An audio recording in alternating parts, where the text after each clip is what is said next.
So, yung pinapangalaga. Ang ganda ng pagka-formation mo. Opo. Kilang Pag tag-ulan po, hindi po natin siya makikita ang kumikita. Opo, kasi lalim po sa taas yung tubig. Bumababa po dyan.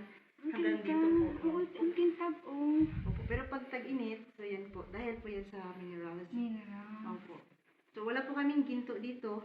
Pero may mga diamond po kami. Hindi naman po namin pwedeng ibenta. Kasi hindi na po opo. So, ito po yung tinatawag na column. So, pag ang stalactite at saka stalagmite po nag-connect, tinatawag po yun na stalagmite.